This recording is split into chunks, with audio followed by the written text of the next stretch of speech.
personally, I have always built my career around being in basically a constant state of discomfort. I never wanted to be comfortable. I never wanted to steer a ship straight. I always loved that ability to kind of just be outside of my comfort zone. That pressure, that stress is positive. Welcome to the Contrarian Capitalist Podcast, the ultimate destination for accredited investors and entrepreneurs seeking alternative wealth building strategies. Discover how to fast track your journey to wealth and time freedom by thinking outside the box. If you're ready to join the ranks of the Contrarian Capitalists and learn the most effective ways to reach your financial goals faster, you're in the right place. Let's get started with today's episode of the Contrarian Capitalist Podcast.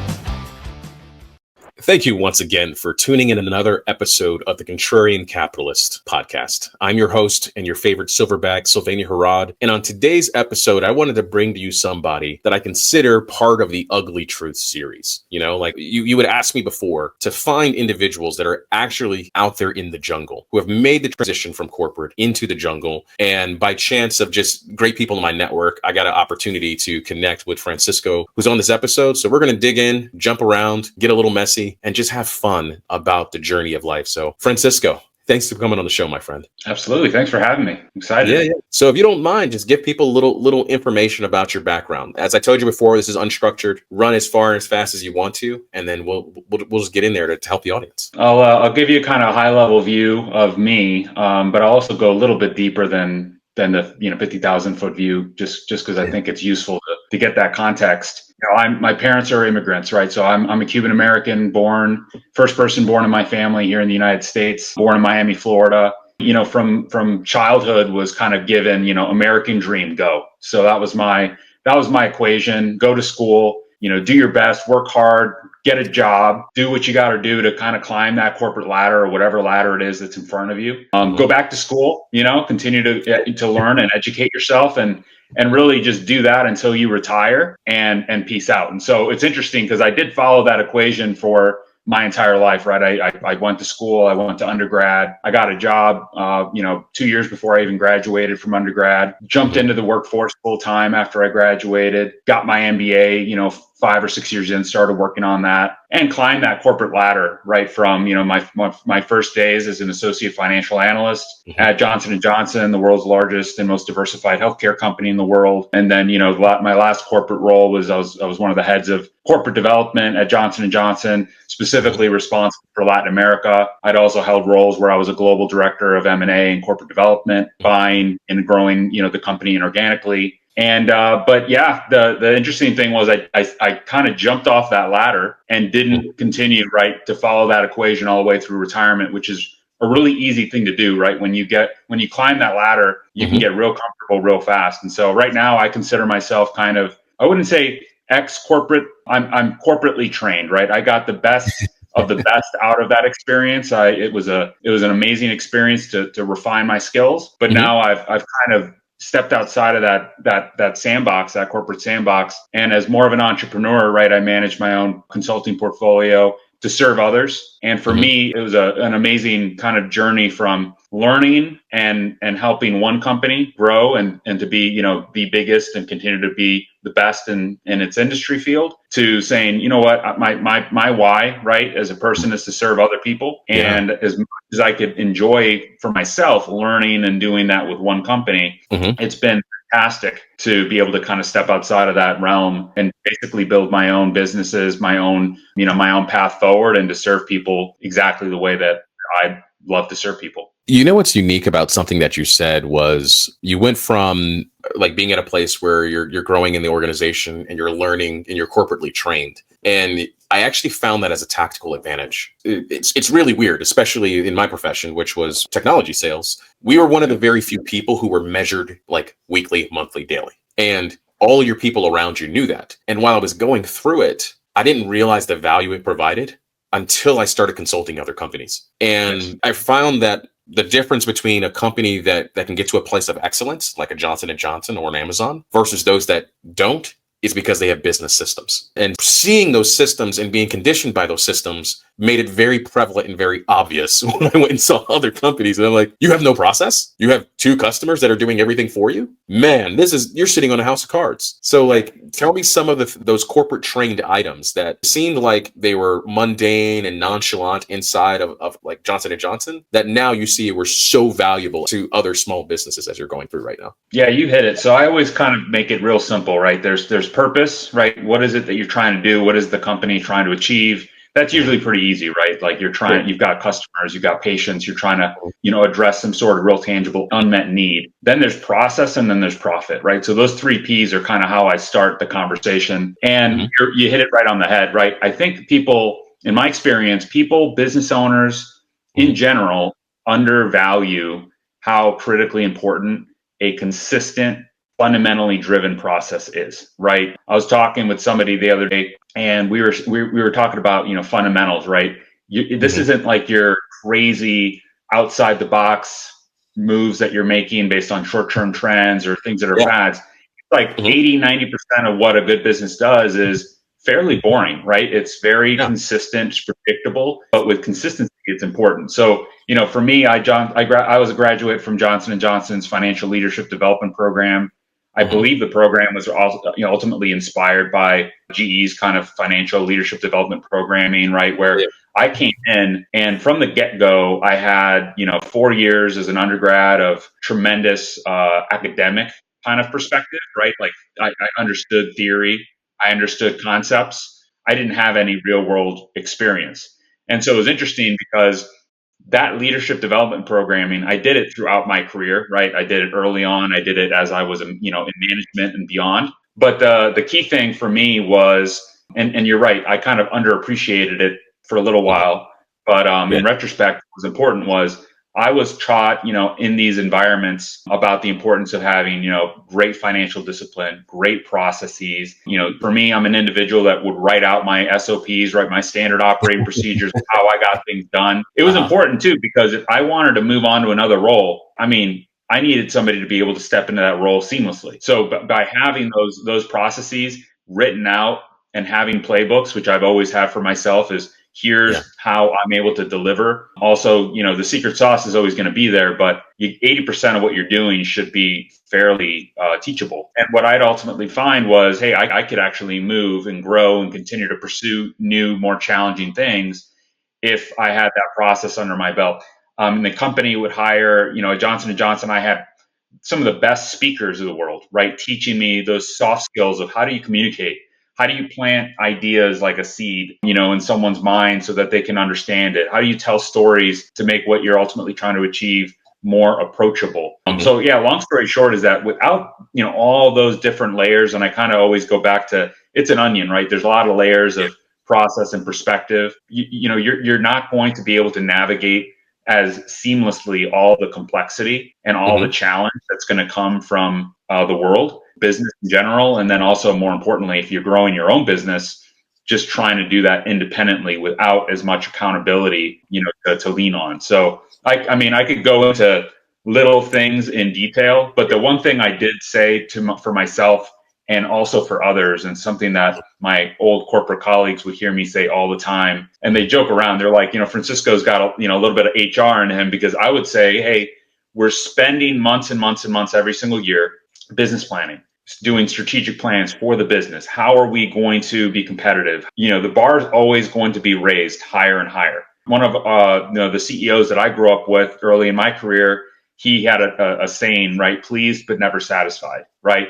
Every single time you finish a year, that baseline is no longer acceptable. You got to have to kind of up the game a little bit. And so what I would find is it was really, really important to be able to say, okay, yeah, we're strategically planning like crazy for how we're going to shape our business, shape our portfolios, challenge status quo, grow the business top line, and then efficiently kind of push the bottom line to be as healthy as possible as well. Operationally, tackling different ways of growing, different models. But people spend a lot of time thinking about their career development themselves. I would always challenge myself and others, hey, step back a little bit, try to be a little objective and go, okay, you're spending all these months trying to strategically grow the business, but what are you doing to challenge yourself. Like, what do you want to do this year, the next 3, 5, 10 years, and take that opportunity to really shape your career path and figure out what it is that you want to do. It doesn't always have to be a corporate career path. And me, I love, I always love the illustration of just, there's a lot of books in this world, right? You don't just pick up one and read it over and over again. You cut it and you say, that was a fantastic story. That was a great book. On to the next fantastic story. I need to keep learning. I need a different angle at what I'm interested in. And I do find that a lot of people are stuck in an encyclopedia of what is their career story.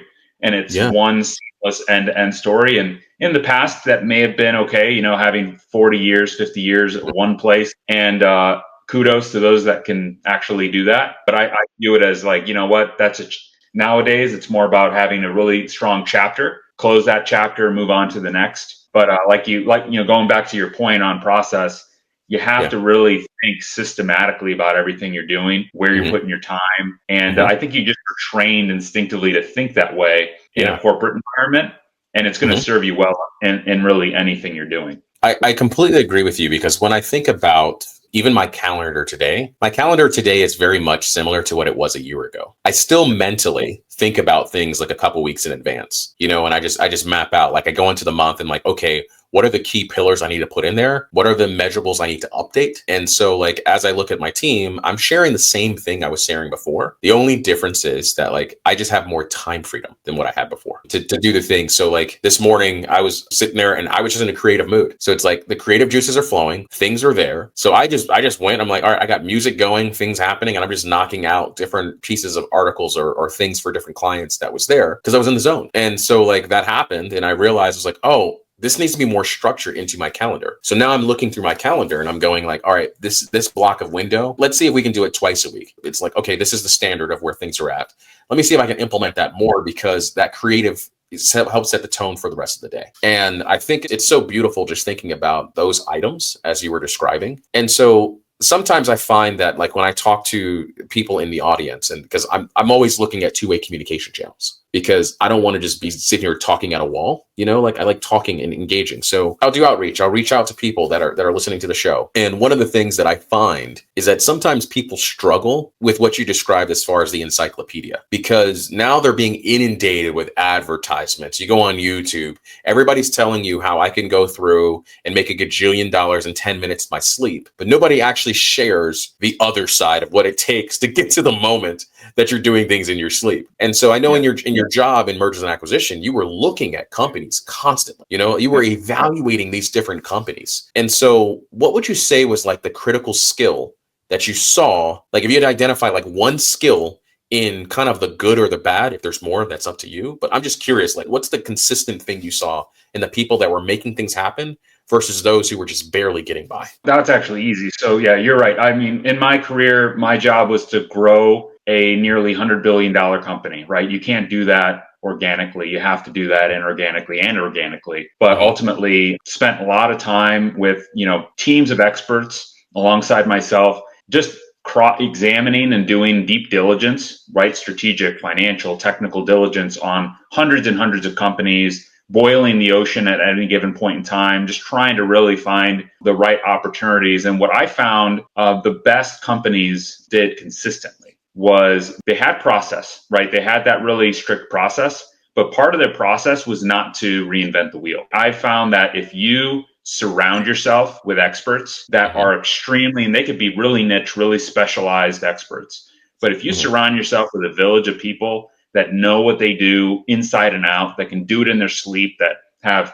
built their careers on excellence in one area, and you just basically just have, this Rolodex of relationships around you, you're going to succeed, right? Because I've worked with, different companies, and all the momentum, all the strength is tied to one visionary, one, strong mind and contributor that's got an idea of what the company needs to do. And that person can't duplicate themselves, right? It's very, very difficult for them to do that. So they have to be good people leaders in the sense that they have to attract people like themselves that are equally ambitious, equally visionary, that are, big on challenging status quo, that they want to make a big impact, right? They don't just want to do a job. They want to do something that's going to, be amazing for their end customer. And again, you can't do that by yourself. So what I always find is that, like, if I find somebody that's trying to be chief cook and bottle washer, that person's going to have a really, really hard time succeeding in whatever they're trying to do. But if they can say, yeah, I've got one of the best coaches in the world, right? Some of the best athletes, do they have no coach? No, they've got fantastic coach, that can provide them tough love, right? Accountability. Sometimes just people need that tough love from a good coach.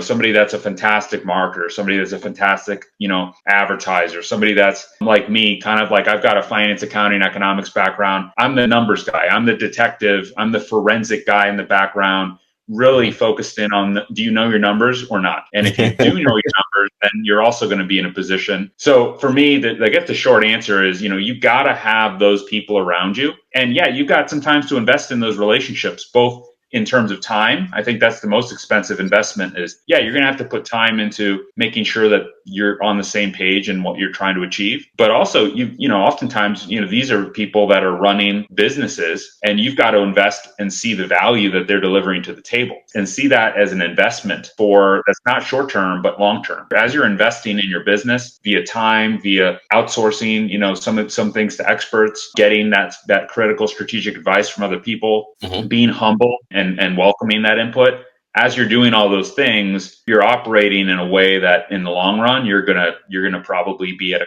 competitive advantage. And that's, I think, where I saw a lot of really exciting opportunity when I talk to a business owner or a potential target, is like, man, they know what they're doing. They've got a process in place. And from an M&A standpoint, that would be beautiful, because sometimes you thinking, okay, well, we're going to bring some of that in-house, and it's going to, we're going to learn from that. We have to be somewhat agnostic and understand that we don't know everything, right? So it's important to bring people in that think that same way and that challenge status quo and ultimately build something that's bigger than themselves. What's interesting about what you were stating is that, like, the people that I've found as well that are really exceptional in what they do, they specialize on a skill. Like, there's a certain skill that they have. And then those who are like masters of none, jack of all trades, masters of none, just end up running around like a bat with its head cut off, or chicken with its head cut off. And they go through and they're trying to run these organizations and they're trying to do this, but what they realize is that the limitation is them. Like, they are the gap. And so the only way they can exceed or go to the next level is they either have to grow themselves by, like, recognizing this is my actual zone of genius, or this is not my zone of genius. And I find, like, that same thing happens for the person who's working the 9 to 5, is that they're going through the system and they're trying to figure out, like, they're chasing opportunities, like, they're chasing these opportunities because you hear,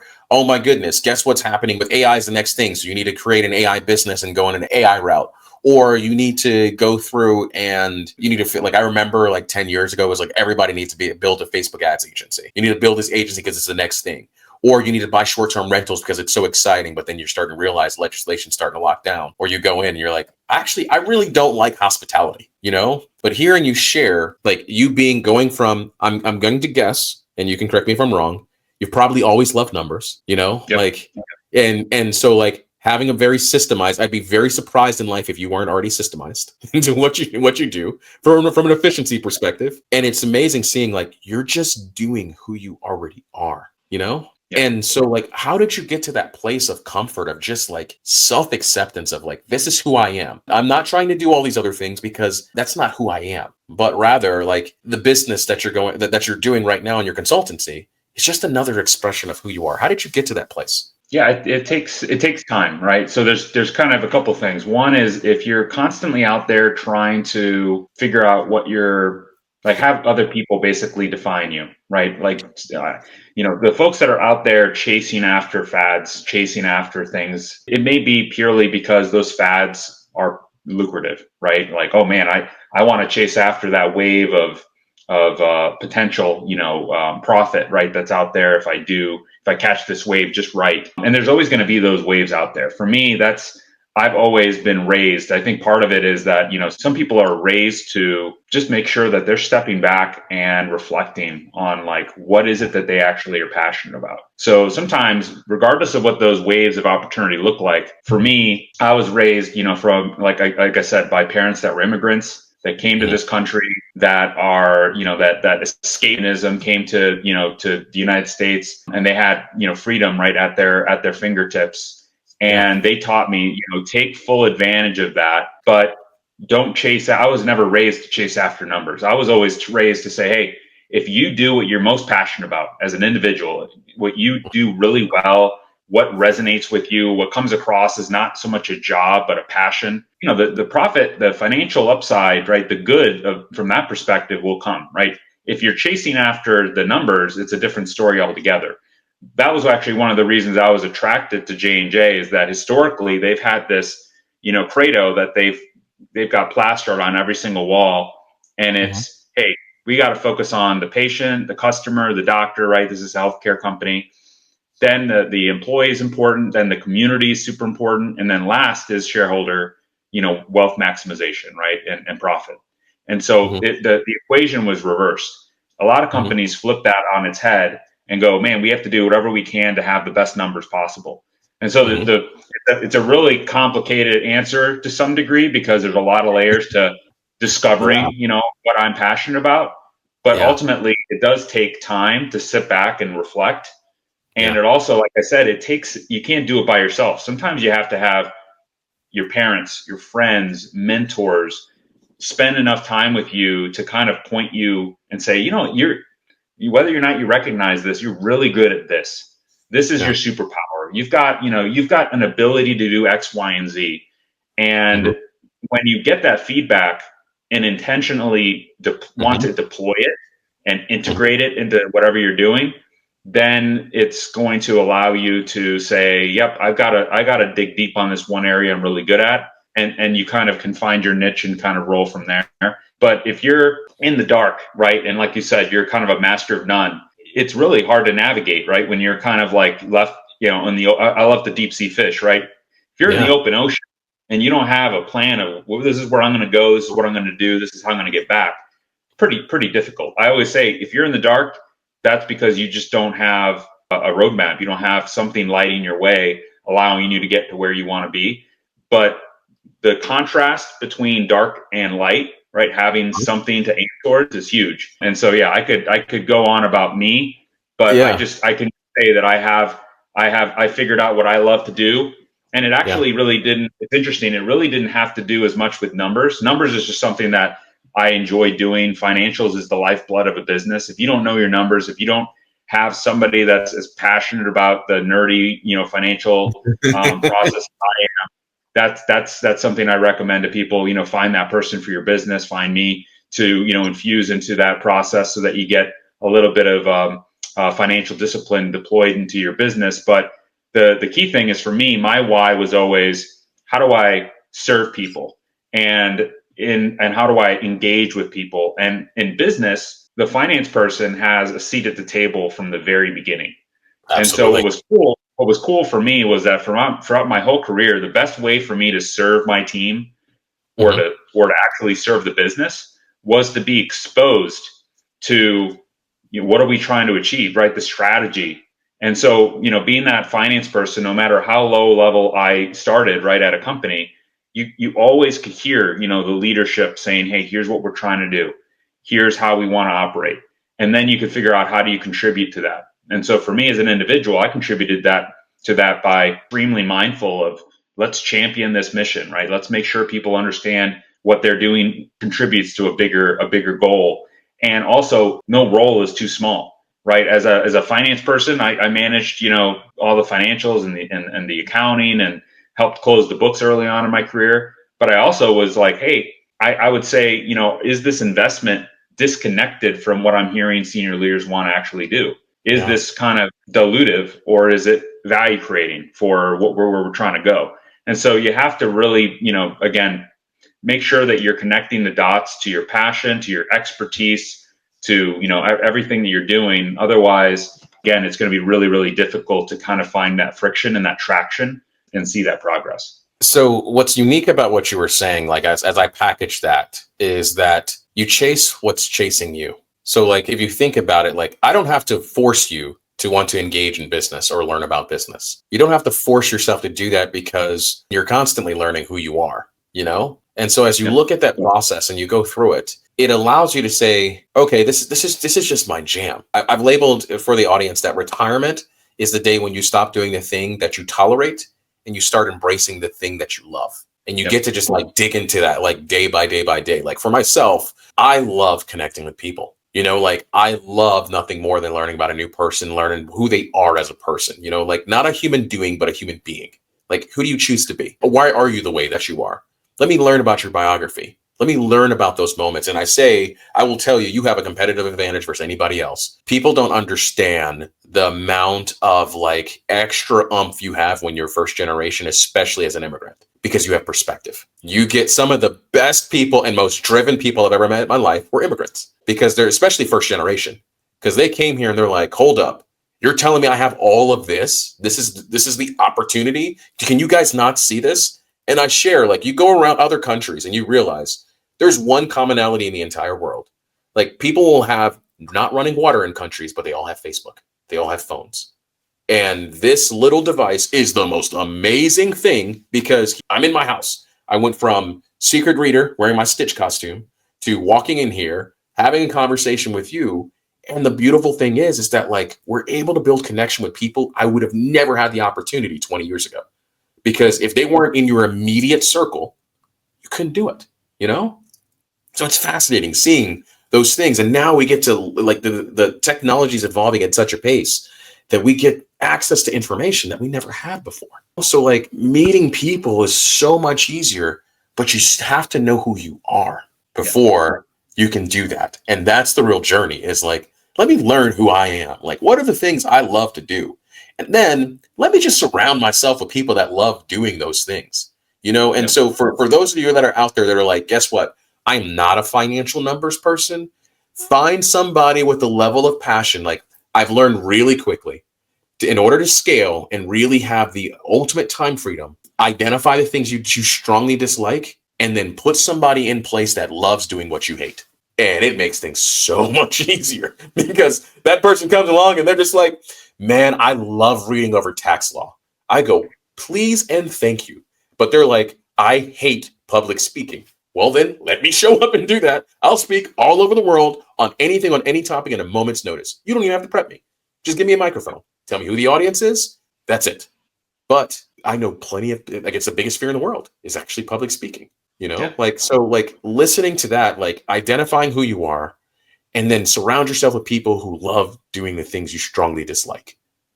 And then that allows you, like, if you're listening and you're like, hey, I actually want to acquire a business and maybe that's my next avenue, I will forewarn you, if you're going to do a business and you're going to acquire something and go through it, everything has its honeymoon phase. Make sure it's something you're uniquely interested in, because if not, in a year from now, it's all gonna normalize, and that same like tolerance and like tolerating things is going to be there again. And so, man, I mean, I know eventually I'm probably gonna get to a point where it's just like straight 3 hours just kicking it with people. But like, I know that like the audience is probably listening to this like on their drive to the office, or they're having a little lunch break. They want to pop the earbuds in. So to land the plane, if I'm sitting there and I'm on the fence, you know, because I don't find that the people that are listening are highly educated. They're doers. They're making things happen. They're growing in their lifestyle. But what I find is that in that element of busyness, there's also a space of like indifference. So like, you've made the jump from corporate to out there in the jungle, you know, like making things happen, going through that process. If you could give them like one piece of advice, well, what would that be? What I would highly encourage people to do is just make sure that they're building that time for that self-reflection, right? I'm very simple. I love to be outside. So when I'm done with a busy day, either by myself or maybe with my son, I'll be on a paddle board, hopefully out in the Gulf, you know, just by myself, right? Like trying to process these things. But you have to really think about, you know, what is it that prevents people from kind of taking paths? I would say comfort, can be a big enemy, right? In a corporate career, I could have very easily, and most people do, see themselves basically just as a corporate employee, kind of doing what they do, maybe very, very well for an entire career, whether or not it's with one company or multiple companies. There's a comfort zone to that, right? Because it's predictable. You know what role you fill in, and you just play that role. And then at the end of the day, there's also, fear, right? Fear of failure. If you do something unexpected, out of the ordinary, are you going to fail? Like, being a business entrepreneur or business owner is not easy. It's actually tremendously difficult. It's a lot more difficult than being an individual contributor or a people leader in a corporate setting. So what if that doesn't play out the way I expect? The key thing, though, is to step back and make sure that there's that time to say, what is it that I'm going to gain from making that move, taking that step across the line into a little bit of discomfort. For me personally, I have always built my career around being in basically a constant state of discomfort. I never wanted to be comfortable. I never wanted to steer a ship straight. I always loved that ability to kind of just be outside of my comfort zone. That pressure, that stress is positive. It really shapes you. And so what I would, outright recommend is, taking that leap of faith. If you are a go-getter, an individual contributor, somebody that's been professionally trained, that has that niche ability, tell that story. Make sure people know what it is that you do particularly well. I struggle with that a little bit because I've been raised to be, to actually avoid being prideful and to be a little bit more humble. But you got to own it. You got to kind of step up and say, hey, I'm an expert at X, Y, and Z. This is what I do particularly well. This is what I'm trying to achieve, and get people around you that want to join you on that journey. Don't try to do it on your own. But what you're going to find is that your day-to-day isn't going to change all that dramatically, right? So I went from being a corporate kind of leader in an M&A space where I was, acquiring innovation on behalf of one company. In my job, I still do that same exact thing, but I own and operate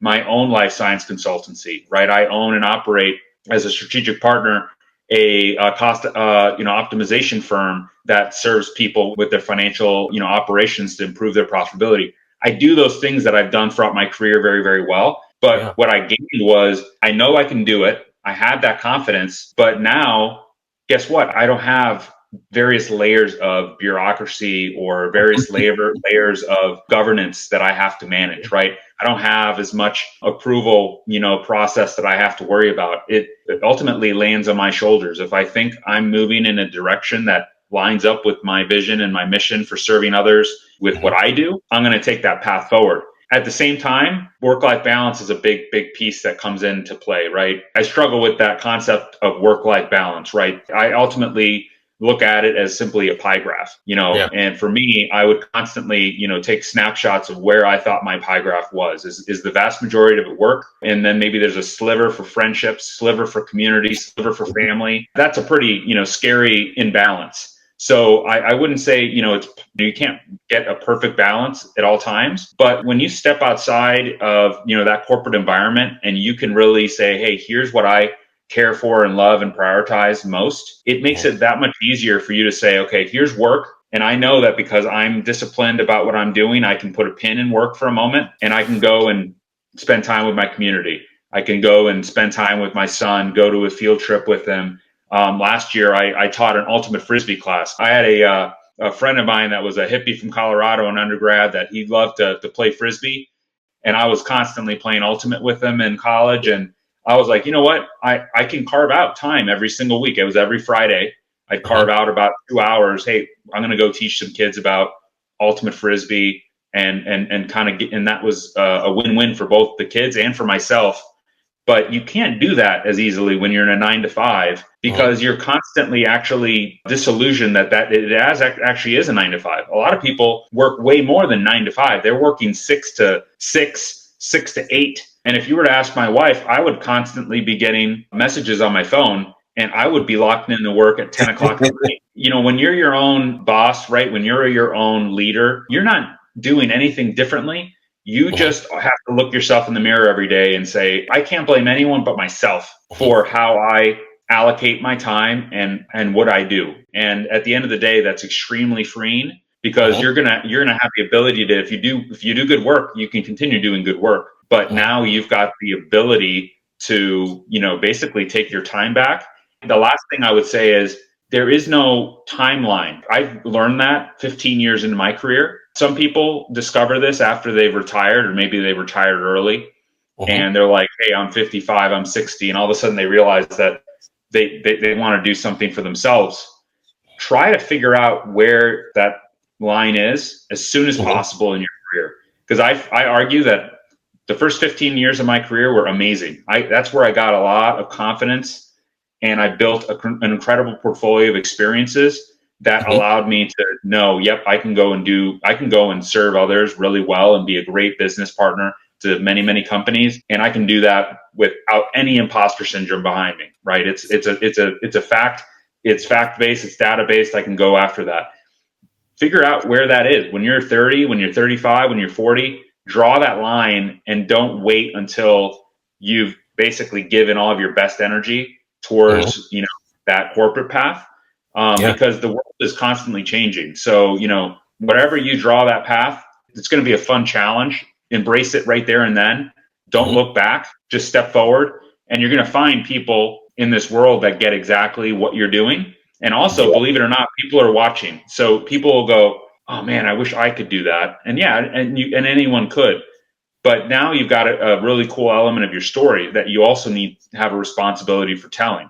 Go out there and make sure people know, hey, I had the golden handcuffs on and I shattered them. And I went down a road where there were no necessary guarantees, but I wouldn't choose it any other way. And here's why. So for me, it's a fun process. It's a scary one for some, but if you really can reflect and step across that line with the confidence that this is going to be a win-win for everything, right? Your life, personally, professionally, and otherwise, it's an awesome adventure and one that I'd love to, talk to anybody about, because it's one that's very, very fulfilling as well. Yeah, I completely agree. Like when I think about just myself in general, and if you're listening to this, you're probably a contrarian by nature. So it's like life is a journey no matter what. Like I fell in love with the process. Like the process is the process. It's going to be there. Like it's like I'm on the highway, but sometimes I have pit stops. I got to go to the bathroom. I need something to eat. I need to get some fuel, charge one of my EVs. But it doesn't mean you're not doing the journey. Like you just keep embracing the journey and embracing it. And then for some people, the flavor is, I got to wait 30 years. For other people, it's 3 years. There's no rules to this game. Like the game is the game. And so like, as you get to listening to you, like as they get to step into that and embrace that and realize life is preparing you for those moments. So let your imagination run wild. Like listen to those desires that are there because you're prepared. And when the moment comes, just do it, embrace it and enjoy. So like, how can people get a hold of you if they want to connect with you or have discussions or go through that? Kind of share with the audience, like best ways to contact you. Yeah, the best way to contact me is, everybody's on LinkedIn, right? So, I'll share with you guys my email address. Feel free to reach out to me. I'll share with you my cell phone, my, my work phone, whatever. But LinkedIn is usually the easiest because then we can share, exchange our availability and jump into a conversation. And it's also a great way to just kind of, get to know one another, right? When somebody reaches out to me or I reach out to somebody on LinkedIn, make sure that page represents you, right? So when you go on there, you'll see there's a bunch of stuff I'm passionate about. There's boards I'm on, there's jobs I do, there's businesses I own. Go through there and peruse, but reach out to me. And I'd love to connect. For me, that's the way that I grow my personal and professional relationships is like, let's have a conversation. We probably have a ton in common. And like I said, none of us should be doing this by ourselves. So the more people that are awesome people doing awesome things that you don't want to do, or you want somebody else to do alongside you, that's how you find your best network of folks to kind of prioritize around you. And that's a good way to get a hold of me. So look forward to talking to anybody interested and really just talking about career, life, all the above. Perfect. Well, Francisco, it's been a privilege, man, kicking it with you. And so, as always, if you're listening to this episode, thank you for tuning in the entire time. Guys, stay hungry, stay humble, and just enjoy the journey. Cheers, everybody.